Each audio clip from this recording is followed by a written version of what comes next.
Hello, and welcome to the Kunstler Cast. Thanks for being here. Some of you may be aware that I've been associated with the new urbanist movement for about 20 years, which was founded around the same time that my 1993 book, The Geography of Nowhere, came out by a kind of coincidence. Their annual conference took place in Salt Lake City a week ago. They meet in a different city every year, but this was the year for Salt Lake City. And it was one of the few I've passed on. As I'm counting down the days to neck bone surgery, I'm feeling a little bit too uncomfortable for long-distance travel, so I passed on it. But we'll hear a bit about that meeting now from Andres Duany, one of the founding board members of the Congress for the New Urbanism. Andres is a principal of the DPZ architectural practice in Miami with his wife, Elizabeth Platter-Zyberk, who's the dean of the University of Miami Architecture School and Urban Planning School. And they are the designers, most famously, of the New Urbanism's iconic first project, the new town of Seaside, Florida. The people listening to this podcast don't know that the Congress for the New Urbanism had its annual meeting in Salt Lake City. Mm-hmm. And Salt Lake City seemed to be kind of a problematical venue because it's one of those western cities where the streets are too wide and the buildings are too low and the urbanism is so poor generally. And a lot of that comes from sort of the cultural background of the Mormon settlement and everything. How did that actually work for the meeting, being in a place like that? The new urbanism works at lots of different levels, and while the center is fixed, which is the charter, everything else, it's just different layers of observation of what works and what doesn't. And whatever you think of the Mormons and of Salt Lake City, they did lay out within 50 years 536 towns and cities, none of which failed. Mm-hmm. One of the things they do well is the laying out of towns and cities. Compare that to the usual Western experience of ghost towns everywhere. And, of course, they had a very harsh environment as well, the desert. Yeah. So what we were interested in is the methodology of doing things, getting things done, and furthermore, with very little cost because they were impoverished immigrants, Mm-hmm. And what was relevant about the Mormon experience was that they, let's take the year 1874 as a midpoint of their town building experience, and you realize that 1874 could be pretty similar to 2014 in the sense that a banking system might not be operating, in the sense that you have to be clever as hell because things are against you, the climate in their case, mm-hmm. and in the sense that that it's all about software, the software of the Mormon grid. And by that, you don't mean computer software. You mean the kind of cultural software of a group of people. Well, actually, it used to be called smarts. Yeah. You apply smarts. It isn't just the physical layout, which is what I think most people think we do.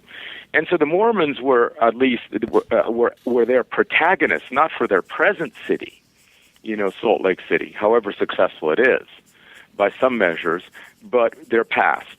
Their heyday, as it were, when they were running their own empire. By the way, I mentioned 536. If you go to 1930, it's actually 740 towns and cities that they laid out. Brigham Young was the Henry Ford of urbanism. There's nothing like it. Not the British Empire. I mean, nothing. Nothing like. Not the Roman Empire. There's nothing like the Mormons in terms of town building. And I think that was what we were interested in. How do they do that? Well, how do you get from Mormon urbanism of the mid to late 19th century to the Western template of, the standard Western suburban sprawl, which they seem to be pretty afflicted with? Yeah. Well, I think that the issue is subsidiarity, the level at which decisions were made in a kind of centralized and decentralized way. Subsidiarity is a theory that says that decisions should be made by the smallest possible group at the most local level at the latest possible time. And while Brigham Young himself would, for example, decide that there would be a continental attempt, to lay out an empire in that case, the decisions were made actually by agronomists, and then subsequent to that, there was a template that said you must plant by, the second week of spring and that kind of thing. But in general, decisions were local. And I think what happened to the Mormon situation, and of course there were tremendous, these cities,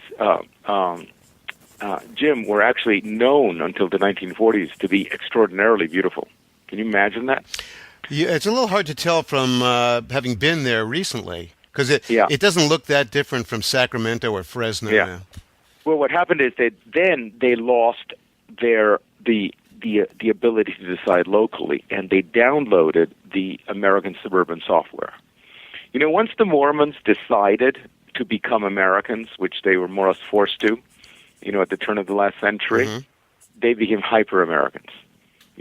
Very high, very patriotic, very high incidence in the military, et cetera, et cetera. And among the things they did was they took on the patriotism of American suburban sprawl. They just took it lock, stock, and barrel. And so they have been getting progressively less distinguishable from the rest. They also started out with a template of streets that were extraordinarily wide everywhere. Right. Well, and that kind of helped get them right into the Sprawl program pretty seamlessly. But, the idea of the wide street, the 160-foot street, was that the actual pavement would be laid out by the trajectory of the wheels. So within the very wide right-of-way, there was actually a very gentle, meandering, circumstantial pavement with trees and so forth and ponds and drainage in it. So what we now see, then they got paved from end to end in the 50s. But what we now see as the most rigid of the urban grids of the West was actually the most charmingly irregular of the rectilinear grids, because the pavement within them was actually, as I said, they just reached the houses where the houses existed, and they didn't where they didn't, and the wheel, if there was some event that required a larger, turnaround or something, then the pavement got wide only there. So the original presentation of that wide street was exactly the opposite. It wasn't an inch wider. The pavement wasn't an inch wider than it needed to be. So it's been completely reversed in its perception. That's why the towns used to be so charming and so brutal now, is when they downloaded the traffic engineering manuals and say you must drain everything and pave end to end, they lost it. The Mormons have shown an interesting eagerness and willingness to reconsider fundamental points of how we're going to arrange life in the future. I know they hired one of the new urbanist founders of the CNU, Peter Calthorpe, to do a transportation plan for them about 10 years ago. What are they doing now? Well, we followed up designing the towns within his regional transportation plan. We followed up designing the towns within them at the next scale. And that is how I know, and of course we studied very closely. We're regionalists, essentially. We studied the City of Zion documents, and we began to see them, apparently for the first time in a very long time, how they worked and how resilient they were, how flexible they were, how inexpensive they were. And just to give you an example, the famous Mormon block, which is the largest in America, So the urban block we're talking about. The urban block, yeah. The urban block can be subdivided every which way. Like, for example, you can take a Mormon block and cut it into 6 New York blocks, or you could cut it into 9 Portland blocks, or you could you could keep the exterior hard, the edge streets, and make a suburban cul-de-sac a la Orange County inside, or fit a university within it. So it turns out that the vaunted rigidity of the Mormon block is actually a method of subsidiarity that allows others to decide what to do within them to an extraordinary extent. And you take for example the Portland block that we love, the new urbanists love, because it's 200 by 200 feet. Well, very nice, but you can only do 2 things with it. You can put 4 buildings on it, or 2 buildings on it, or 1 building on it, and that's it. There's no further subdivision possible. They're extraordinarily rigid. And so the presentation that I continually made was what an extraordinary model this was for the future in terms of successional development. You start with with very crude little streets. You start with adobe houses, and you end up with a great city. Because, of course, you have no wealth at the beginning, and it is the urbanism itself that creates the wealth. So you reserve, as it were, the site for the temple. The temple wasn't there at the beginning, but they reserved the site because they knew that someday would be a wealthy. Have they, in fact, managed to subdivide some of their giant urban blocks? Yes, they have. And do they have plans to do more of that? Well, they used to do it as a matter of course, but in such a matter-of-fact way that it takes somebody like a new urbanist looking for it. Not as something of the past, but as something of the future. What it does is the new urbanist lens basically rediscovered this. Yes, they have been getting subdivided. Now, most of them have been relatively ungracefully subdivided, particularly recently. You wouldn't know because it's not done with a great eye. But in the old days, they were done really quite nicely. And we demonstrated, these projects we did within the Calthorpe plan. We did an old City of Zion plat, and then we had different designers subdivide them in extremely graceful ways, giving a great deal of choice to people. Some people might want a farm, some people might want to live in a kind of little quasi-Manhattan of townhouses. All that is possible, and it isn't actually with, let's say, the Portland block. Have they done anything to get the transit part of that program underway? Salt Lake City itself has a tremendous transit system.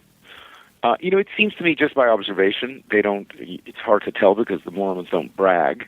They're afraid of bragging. It makes them unpopular. But there's a transit system, and those who rode it said it was absolutely the most luxurious streetcar system they've ever been on. And one of the things that you begin seeing when you start looking around is that what they've been building in the last 10 or so years, it's absolutely first rate. Granite everywhere, beautiful concrete when it has to be concrete, great light rail. It seems that the LDS, the church, has decided to invest for the long term. Mm-hmm. I don't think that in the 50s or 70s they avoided the American infection of low-grade disposable suburbia, low-grade disposable buildings. They went with it, but they seem to have recovered at least that which is under the control of the powers there to be very, very high quality. Now, I'm not saying some of it isn't kitsch. They have a certain, it's the Southwest, and it's a lot of it's new money, but it's beautifully built. Beautifully built. There's a solidity to the transit system and to the sidewalks and so forth. The new sidewalks it's really awesome.